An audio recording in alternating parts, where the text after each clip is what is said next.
बिस्मिल्लाहिर्रहमानिर्रहीम। 10th class physics Lahore board. Last lecture में हमने चैप्टर नंबर 13 साउंड के न्यूमेरिकल किए थे। आज इंशाल्लाह ताला चैप्टर नंबर 14 लाइट से स्टार्ट करते हैं। देखिए फर्स्ट टॉपिक है 14.1 reflection of light.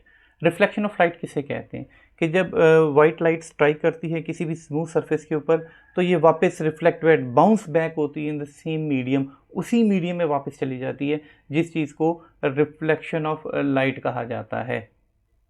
For example जैसे ही ये वाइट लाइट जो है ये किसी भी स्मूथ सरफेस के साथ आके टकराती है, टकराने के बाद स्ट्राइक करेगी, स्ट्राइक करके वापस इस तरह उसी में रिफ्लेक्ट बैक हो जाएगी। तो इस तरीके से लाइट का जिस मीडियम से आई थी उसी मीडियम में वापस चले जाना रिफ्लेक्शन कहलाता है। अक्सर आपने देखा है कि आप जब अगर कोई एक मिरर या शीशा हो, हम उसको धूप में रखें तो उसका वाइट सा इमेज बन जाता है। ये रिफ्लेक्शन ऑफ लाइट की वजह से है। रे ऑफ लाइट आती है, उस मिरर या शीशे से टकराती है, टकरा कर वापस जो है रिफ्लेक्ट बैक होती है और उसका एक वाइट सा इमेज आपको दीवार के ऊपर नज़र आता है। ये रिफ्लेक्शन ऑफ लाइट है। अब जो रिफ्लेक्शन ऑफ लाइट है इसमें ये वाली जो रे इस तरफ से आ रही होती है इसे कहते हैं इंसिडेंट रे, और ये जो दूसरी तरफ से ये जो आ रही होती है ये होती है रिफ्लेक्टेड रे। क्योंकि ये आई स्मूथ सरफेस से टकराई और वापस लौट गई, ऐसी जो होती है ये रिफ्लेक्शन। अगर हम जो है ये नॉर्मल ड्रॉ करते हैं इसके ऊपर तो नॉर्मल के साथ जो इंसिडेंट रे है ये एंगल ऑफ इंसिडेंस बनाती है और ये जो है ये एंगल ऑफ रिफ्लेक्शन बनाती है, चूँकि ये वापस ऊपर की तरफ जा रही होती है। तो ये रिफ्लेक्टेड रे है और ये एंगल ऑफ रिफ्लेक्शन बनाएगी। अब ये जो रिफ्लेक्शन है ये दो किस्म की होती है। अगर तो ये लाइट जो है ये आती है लाइट और स्पेसिफिक ख़ास रास्तों में, ये क्योंकि इनका एंगल ऑफ इंसिडेंस ये इस तरीके से आती है तो ये रेगुलर रिफ्लेक्शन कहलाता है। यानी कि जब लाइट जो है किसी स्मूथ सरफेस के साथ जाकर टकराती है, जैसे मिरर हो गया या वाटर के साथ भी इसकी वापस रिफ्लेक्शन आपको दिखाई देती है, तो जब स्मूथ सरफेस के साथ टकराती है तो वापस रिफ्लेक्ट बैक होती है उसी मीडियम के ऊपर एक रेगुलर मेथड के साथ। तो ये जो होती है ये रेगुलर रिफ्लेक्शन कहलाती है। लेकिन अगर यही जो है ना वो अगर आ जाती है किसी रफ सरफेस के ऊपर, फॉर एग्ज़ाम्पल अगर यही वो किसी भी रफ सरफेस पे आके लाइट गिरती है तो ये उल्टे सीधे आगे पिछले रास्तों में कहीं पे आड़े तिरछे रास्तों में इर्रेगुलरली रिफ्लेक्शन हो जाती है। इसको डिफ्यूज रिफ्लेक्शन भी कहते हैं या फिर इर्रेगुलर भी कहते हैं। ठीक है, ये डिफ्यूज या इरेगुलर रिफ्लेक्शन है। जब लाइट जो है वो किसी रफ सरफेस के साथ टकराए तो ऐसी सूरत में होती है, और जो अगर वो स्मूथ सरफेस के साथ टकराती है तो फिर रेगुलर रिफ्लेक्शन होती है। ये इरेगुलर रिफ्लेक्शन जो है ये बहुत ही ज़्यादा इंपॉर्टेंट है। ये आप अपने इर्द गिर्द जो सराउंडिंग में जितनी चीज़ें देखते हैं ये इरेगुलर रिफ्लेक्शन से देखते हैं। अगर सिर्फ रेगुलर रिफ्लेक्शन होता तो ऐसी सूरत में light always travels in straight line. तो अगर आप एक बल्ब जलाते हैं या फिर अगर आप जो है वो एक ट्यूबलाइट जलाते हैं तो वो लाइट बिल्कुल सीधी उतने हिस्से तक आएगी जितने हिस्से के ऊपर जो है वो स्ट्रेट उसके नीचे आएगा, साइडों पे सारा जो है वो अंधेरा होगा। लेकिन अगर हम एक कमरे में जो है वो एक ट्यूबलाइट जला लेते हैं तो पूरा कमरे में रोशनी इरेगुलर रिफ्लेक्शन की वजह से होती है, क्योंकि डस्ट पार्टिकल्स हैं, छोटे छोटे से डस्ट पार्टिकल हवा में उड़ते रहते हैं। ये हवा में उड़ते लाइट इनसे टकराती है, कभी इधर टकरा के जा रही है, कभी उधर जा रही है, कभी इधर, रिफ्लेक्ट उल्टे सीधे सारे तरफ जो है वो फैल जाती है। तो लिहाजा हमें वहाँ तक भी जो है वो नज़र आती है जहाँ तक डायरेक्ट लाइट नहीं पहुंच सकती, हमें वो एरियाज, वो चीज़ें, वो जगहें भी नज़र आती हैं। अब ये जो रिफ्लेक्शन है ये लॉज को ओबे करती है। ठीक है, लॉज ऑफ रिफ्लेक्शन होते हैं। फॉर एग्जांपल ये एक रे ऑफ लाइट है, रे ऑफ लाइट आ रही है और वापस जा रही है। ऐसी सूरत में ये वाला जो था वो क्या था, इसका नॉर्मल है। ये जो रे थी वो क्या थी, इंसिडेंट रे थी। ये शुरू में ही बताया मैंने, ये इंसिडेंट रे है। जो टकरा के वापस जा रही है ये क्या है, ये रिफ्लेक्टेड रे है। ये रिफ्लेक्टेड रे है, ये एंगल ऑफ इंसिडेंस है, ये एंगल ऑफ रिफ्लेक्शन है, ये ओ पॉइंट है जहाँ पे आके ये यानी कि इस सरफेस के साथ आके टकरा रही हैं। तो सबसे पहली बात ये देखें ये कौन सी रे है, इंसिडेंट रे। ठीक है, तो मैं लिख देता हूं इंसिडेंट रे, ये कौन सी रे है, reflected ray,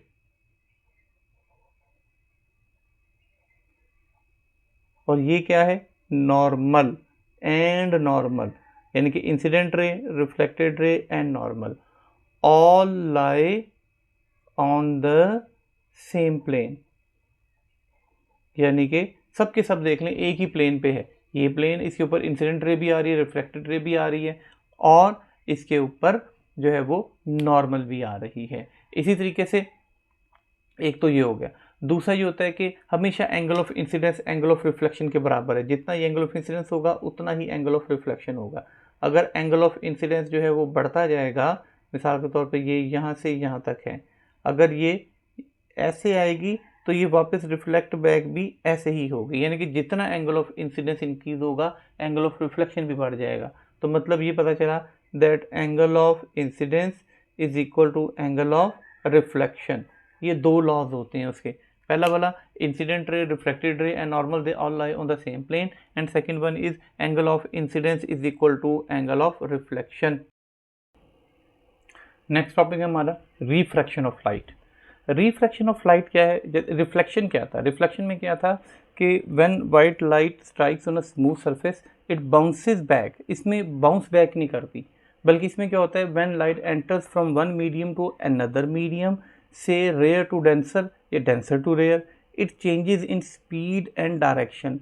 This change in speed and direction of light is called refraction of light. कि जब लाइट एक मीडियम से दूसरे मीडियम में दाखिल होती है तो उसकी स्पीड और उसकी डायरेक्शन तब्दील हो जाती है। तो ये जो तब्दीली आती है उसकी स्पीड और उसकी डायरेक्शन में, ये रिफ्रैक्शन ऑफ लाइट कहलाती है।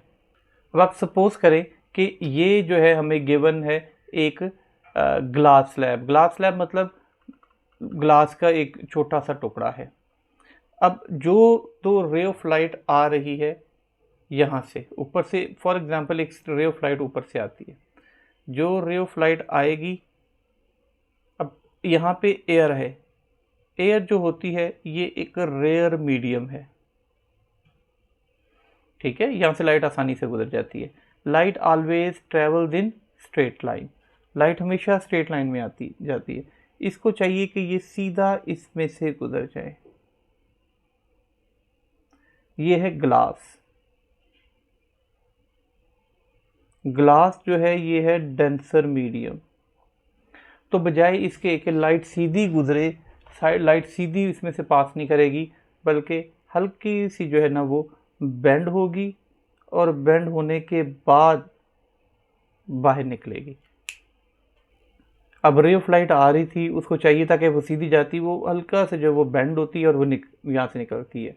और अगर जो है हम इसके ऊपर ये स्ट्रेट लाइन एक ड्रॉ करें तो ये वाली जो रे आ जाएगी, ये आ जाएगी हमारे पास इंसिडेंट रे, क्योंकि ये अंदर स्ट्राइक कर रही है, ये इंसिडेंट रे है। ये जो रे होती है ये होती है रिफ्रैक्टेड रे, और ये जो है ये नॉर्मल है। अगर मैं इसको कहता हूं ओ ए ओ बी सी, और ये सॉन आगे की तरफ जो है वो बाहर निकल जाती है।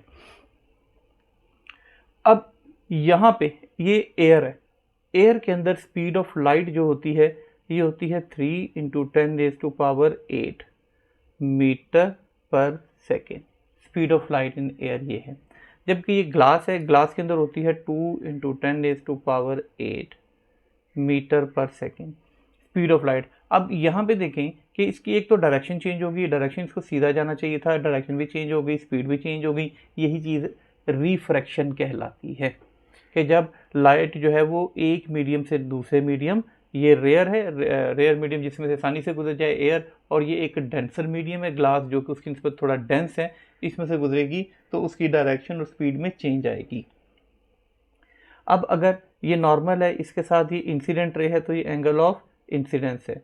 ये नॉर्मल के साथ ये जो रिफ्रैक्टेड रे एंगल बना दिए, ये एंगल ऑफ रिफ्रैक्शन है। अब इसके लॉज हैं। फर्स्ट लॉ देखें, फर्स्ट लॉ ये कौन सी रे थी, इंसिडेंट रे, तो बिल्कुल जैसे कि रिफ्लेक्शन में था क्या कि इंसिडेंट रे,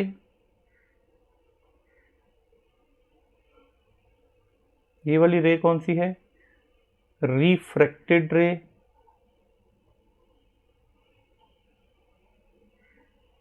और ये क्या है, नॉर्मल।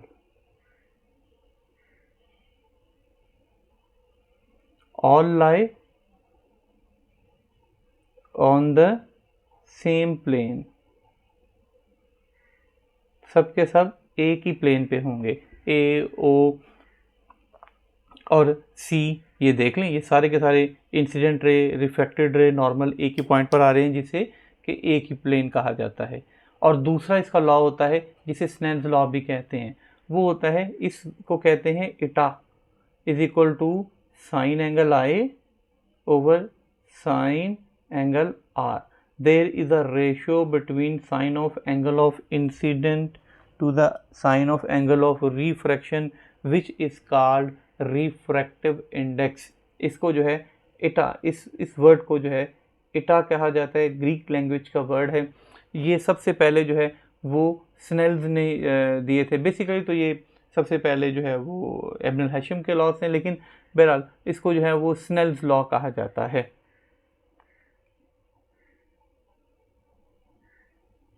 ये स्नेल्स लॉ है जिसमें sine of angle of incidence over sine of angle of refraction होता है। एन से मुराद रिफ्रैक्टिव इंडेक्स होता है, किसी का भी फाइंड आउट करने का तरीका होता है ये। Next speed of light in medium. अब इसकी मदद से हम किसी भी मीडियम के अंदर लाइट की स्पीड फाइंड आउट कर सकते हैं। वैसे जो speed of light in air है, ये या वैक्यूम कह लें, ठीक है, ये 3 × 10⁸ है, 3 लाख किलोमीटर पर सेकंड के हिसाब से लाइट ट्रैवल करती है। लेकिन जब वो एक से दूसरे मीडियम में जाती है, मिसाल के तौर पर एयर है, एयर से वो वाटर में चली गई, वहाँ से ग्लास में, हनी में, डायमंड में, कुछ डिफरेंट चीज़ों में चली गई, तो इस सूरत में उसकी स्पीड की जो स्पीड होती है लाइट की, वो चेंज हो जाती है, वो कम हो जाती है। या तो इस चीज़ को जो है ना वो speed of light in different mediums कहते हैं, जिसको इस फार्मूले से, रिफ्रैक्टिव इंडेक्स वाले फार्मूले से मालूम किया जा सकता है। Next one is refractive index. Refractive index भी मैंने बता दिया, ठीक है। ये होता है speed of light in air divided by speed of light in the medium. हम चाहते हैं कि हम किसी भी मीडियम के अंदर स्पीड ऑफ लाइट मालूम करें, तो उसका फार्मूला क्या होगा कि स्पीड उस सबसे पहले रिफ्रैक्टिव इंडेक्स क्या है, स्पीड ऑफ लाइट हमें पता है, उस मीडियम से उसके अंदर speed of light find out करने के लिए हम इस फार्मूले को अप्लाई करेंगे।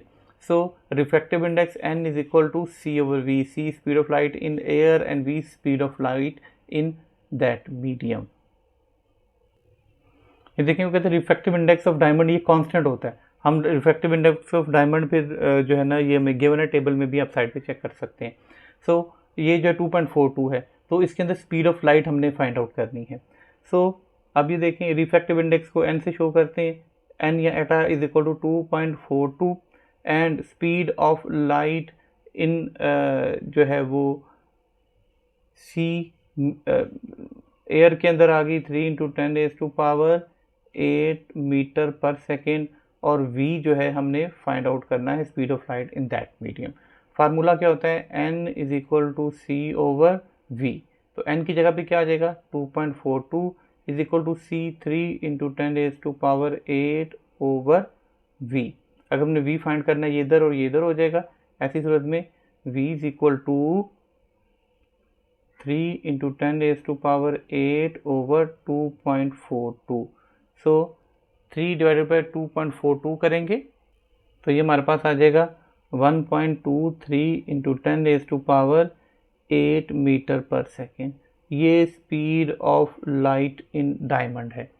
इस तरीके से हम किसी अगर मीडियम में गिवन है, उसका रिफ्रैक्टिव इंडेक्स है, तो हम उसकी अंदर स्पीड ऑफ लाइट मालूम कर सकते हैं। ऐसे ही अगर हमें स्पीड ऑफ लाइट गिवन है उस मीडियम के अंदर, तो हम उसका रिफ्रैक्टिव इंडेक्स भी मालूम कर सकते हैं। ये कुछ रिफ्रैक्टिव इंडेक्सेस गिवन है, ठीक है। डायमंड का 2.42 होता है, ग्लास प्लेट का 1.6 होता है, इसी तरीके से वाटर का 1.33, आइस का 1.31, एयर का 1, वैक्यूम का 1, ठीक है। तो उसके अंदर स्पीड ऑफ लाइट जो है वो भी हमने 1.25 ऑलमोस्ट इसके करीब करीब जो है वो हमने फाइंड आउट की है, 1.239 समथिंग इस तरीके से। सो ये तकरीबन 1.25 के करीब करीब होती है इसके अंदर, डायमंड के अंदर स्पीड ऑफ लाइट। तो इस तरीके से हम जो है वो फाइंड आउट कर सकते हैं। हमारा आज का लेक्चर यहीं तक था। इसके बाद नेक्स्ट बहुत ही इंपॉर्टेंट है टोटल इंटरनल रिफ्लेक्शन, वो थोड़ा एक्सप्लेनेशन ज़्यादा है, इसलिए वो इंशाल्लाह नेक्स्ट लेक्चर के साथ कर लेंगे वो इंशाल्लाह, क्योंकि उसके अंदर फिर आगे कुछ एग्जांपल्स और कुछ एक्सपेरिमेंट्स भी हैं, वो भी आपको उसके बारे में भी थोड़ा सा बताना पड़ेगा। सो इंशाल्लाह ताला वो नेक्स्ट लेक्चर में कंटिन्यू करेंगे। स्टिल अगर कोई कन्फ्यूजन है या कुछ क्वेश्चन पूछना चाहते हैं तो कमेंट सेक्शन में जाके पूछ सकते हैं। Thank you.